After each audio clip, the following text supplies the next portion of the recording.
Hi everyone, let's get started with Chapter 8, Eyes, Ears, Nose, and Throat Problems. We won't touch on everything in this chapter, but be sure and read the areas that we do not discuss. So some common complaints that you can have with the eyes is a dry eye. And we all may have suffered from that in the past. It's fairly common and you may see it quite frequently in practice. It can happen for a variety of different things. There may be mechanical issues, so that the tears are not able to go over the eyeball. There could be tear duct issues, or there could be a mucin deficiency. It typically affects both eyes, and they may feel hot and irritated, may have a reddened appearance, and may feel gritty. Another condition of the eye is excess tearing, epiporia, and this is often caused by having dry eyes, so the eyes feel that they need to overproduce tears due to the dryness of the eye. It's very commonly seen in those with allergies and in the elderly population. Another condition is eye pain. And it's important if your patient presents with eye pain to be able to differentiate what you can manage and what needs to be sent to an eye specialist. There are several conditions that will be found on page 253 on table 8.1 that require an immediate referral to an ophthalmologist. Be sure and review those, but that could include corneal ulcerations, suspected herpes zoster, hazy corneas, elevation of the fundus when you're doing a fundoscope exam, so be sure and review those. The most common cause of eye pain is trauma, but it's important to be able to differentiate where the pain is coming from, whether it's the eye itself or some surrounding tissue. Another common complaint is the red eye, and its most common condition is a viral conjunctivitis, which we know as pink eye. Other causes may be from bacteria, from allergies, chemical irritations, not enough sleep, overuse of contact lenses, environmental irritants, or excessive rubbing. Then there's visual disturbances and impaired vision. Some common visual disturbances could be in floaters or flashing lights in the eye. Floaters are usually one-sided versus bilateral and often are seen when you're looking into a bright background. They may appear gradually and may disappear just as gradually, but if something appears suddenly, especially if it's in both eyes, it may warrant further evaluation. Flashing lights, or otherwise known as photopsia, is that sensation of sparks or flashes of light. Any patient that complains of seeing these should be evaluated immediately for a retinal detachment or a retinal tear. So some common complaints of the ears include some ear pain, which is otalgia. This is often caused by infection. But if there's no physical signs or symptoms of issues with the ear, then other conditions need to be ruled out, such as a dental abscess, sinus infections, TMJ, or mastoiditis. It can be in both ears or localized to one ear. Impaired hearing, we know, is the decreased ability to hear. It may involve the middle ear, which would indicate a mechanical or a conductive problem, or it could be the inner ear, which might indicate a nerve or a sensorineural problem. Often there can be an impaction of earwax, and the removal of this can improve the hearing to the ear. Tinnitus is another condition associated with the ear, and it's a subjective perception of noise when in the environment there's no noise present. It can be intermittent, continuous, or as a pulse. It's estimated that over 40 million Americans can be affected by tinnitus, and that approximately 90% of patients that have hearing loss can experience it as well. Next, let's talk a little bit about mouth sores, and those can impact the oral and the buccal mucosa, and those could be caused by immunogenic or inflammatory processes, or it could be trauma or even a localized malignancy to the tissue. It's important to gather a good history, and this can help indicate what type of lesion it might be, whether acute or chronic, whether there are single or multiple lesions, or whether it's a primary issue or a recurrent issue. Another issue that's common in practice is hoarseness, and this is a term used to describe the quality of the voice and how it may become low-pitched. When evaluating this in a patient, it's important to remember that hoarseness can be an indication of a laryngeal cancer, which is most common in men from 50 to 70 years old. And sore throat, it's discomfort or pain in the throat that can become more intense when swallowing. Sore throat can be part of a generalized process such as an upper respiratory infection, or it can be localized to the pharynx itself, and you will see lots of these cases in practice. So let's look at a little bit more specifics. Let's start with the eyes. The first thing we're going to talk about is blepharitis. And this involves inflammation of the eyelids and the margins of the eyes. Of the eyelids. There are two different types, non-ulcerative and then an ulcerative form. Non-ulcerative can be associated with seborrhea of the face and scaliness, and the ulcerative form may involve the lash follicles. You may also develop secondary infections with this condition. So on the non-ulcerative form associated with seborrhea, it's occasionally seen in individuals that have trisomy 21. It tends to affect individuals that have skin conditions such as psoriasis, seborrhea, eczema, allergies, or lice infestations. Some other contributing factors can be exposure to irritants or chemicals, and this can include the use of makeup and contact lenses. Ulcerative blepharitis can involve the lash follicles and the meibomium glands of the eyelids. There can be pustules that develop at the base of the hair follicles, as you saw in the previous slide. The lashes can become thin and break easily. Staph aureus is associated with the ulcerative form, and this can be chronic and extends to the conjunctiva and the cornea, and this is known as blepharoconjunctivitis and can impact your eyesight. Be sure and look on page 258, table 8.1 for a description of both of these types and treatment. Good hygiene of the eyes to be able to wash away the debris from the drainage, and the crustiness that presents on the eyelashes is important, but be sure and review that. Next, we're going to discuss horgillums or styes. These typically present very quickly. They can be red and tender lump within the eyelid. There can be an external or an internal, and this could be inflammation or infection of the eyelid margin that affects the hair follicles. It's important not to try to pop these like you might a pimple that could offer more infection into the eye. With this condition, the patient may also experience some itching, or the scaliness of the eye may have some chronic redness. There may be irritation. Also, there's a condition called chalazion, and it is granulomatous infection of the meibomium gland, and it presents as painless swelling to the eyelid, whereas the stye may be uncomfortable. It can initially be tender and red before evolving into a non-tender lump.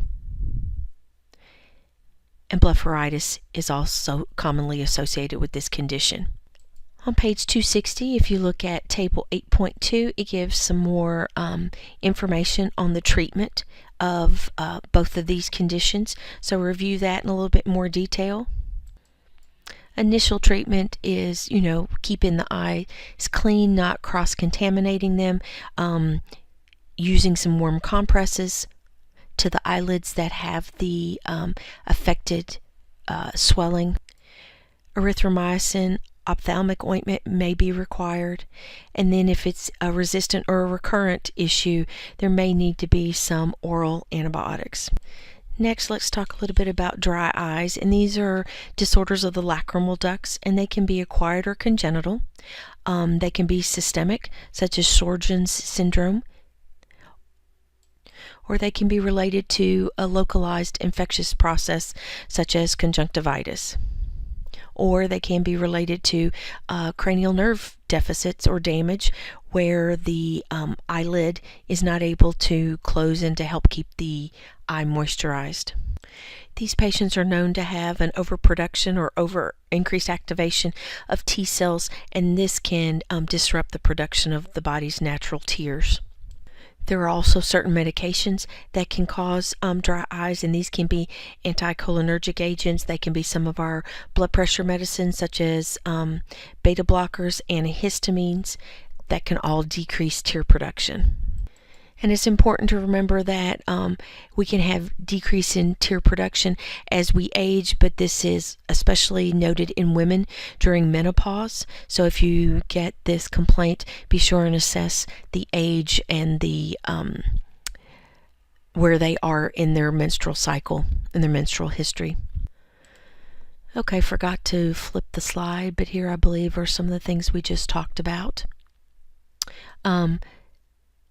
There are different treatments depending on the severity, and we will go over those briefly. The first level is educating your patient about what is going on with their eye, and to assess and educate them on any environmental or dietary modifications that they may need to do. Reviewing offending medicines, the use of artificial tears, lubricants, or gels, and then also if there's any need for possible eyelid therapy that would be provided by an ophthalmologist.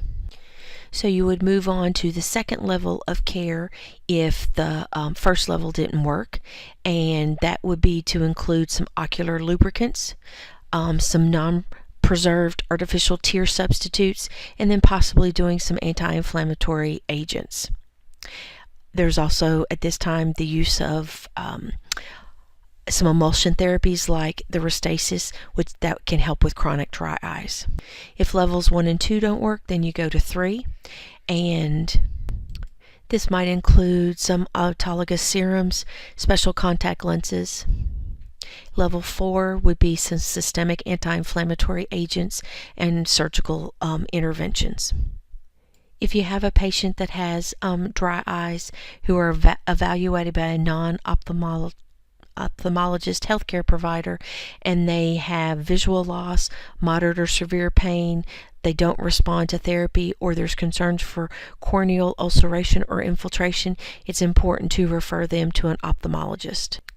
Other conditions of the eye include red eye or conjunctivitis, which is an inflammation of the conjunctiva covering the front of the eye. Some common causes can be related to infectious processes, whether it be bacterial, viral, or fungal.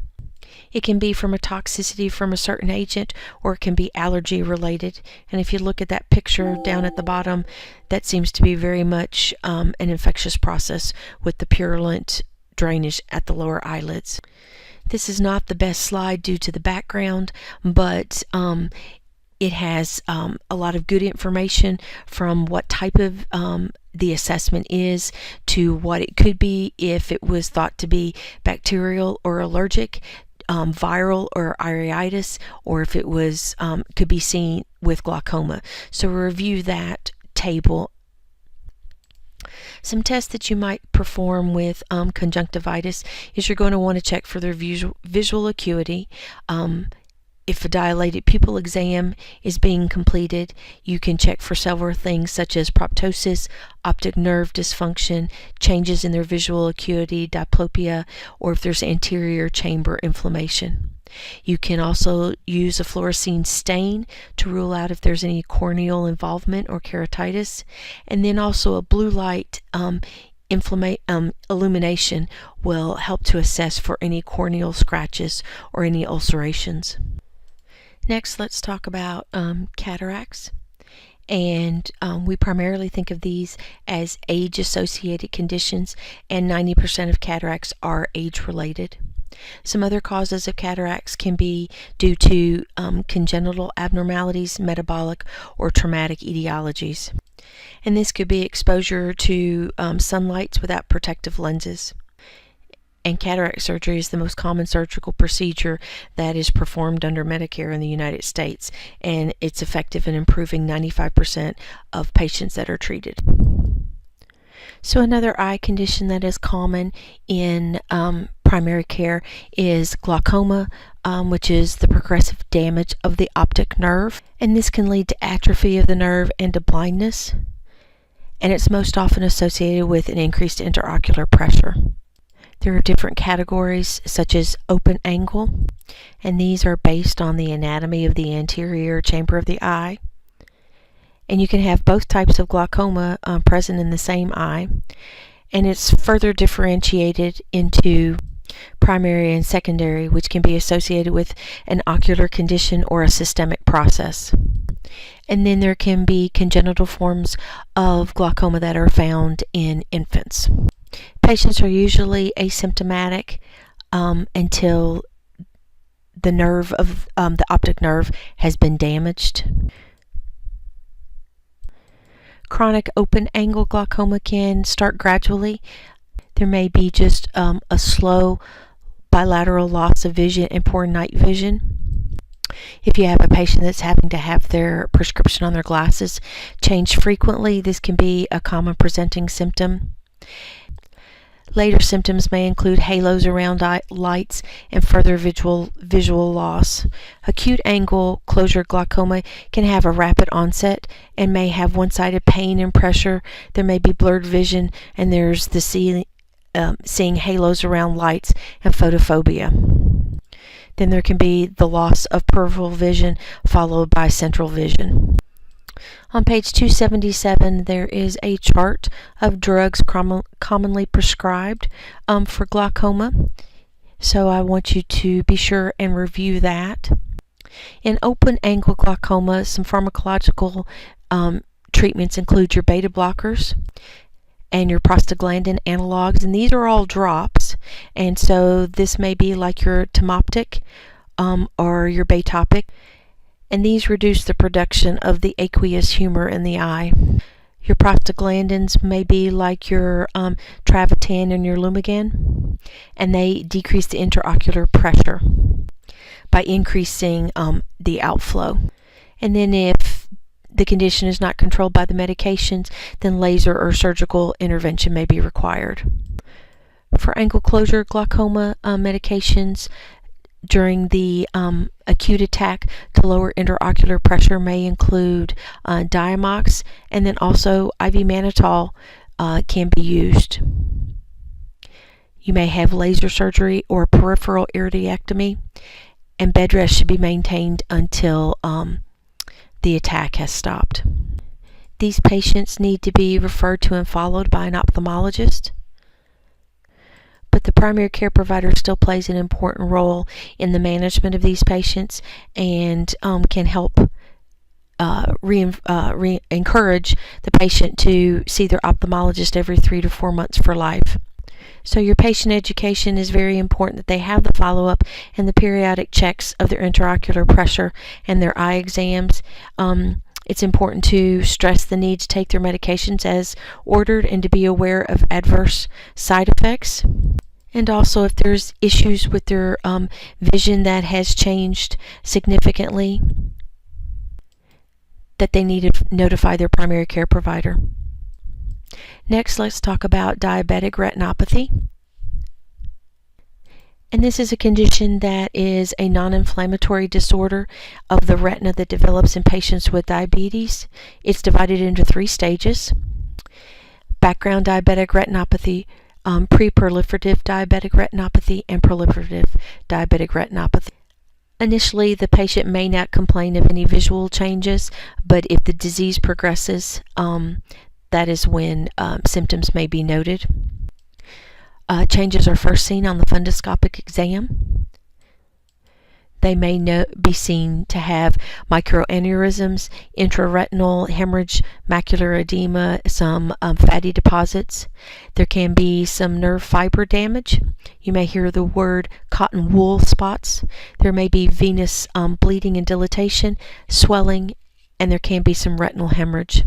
The first goal with these patients is prevention. The risk for increase in the patients having this condition is for those that have blood sugars above 200. So it makes sense that the most important thing that can be done is to keep the blood sugars well controlled and have a hemoglobin A1C less than 7. For those patients that do have diabetic retinopathy, is found to be far lower than those that have the disease that is not well managed.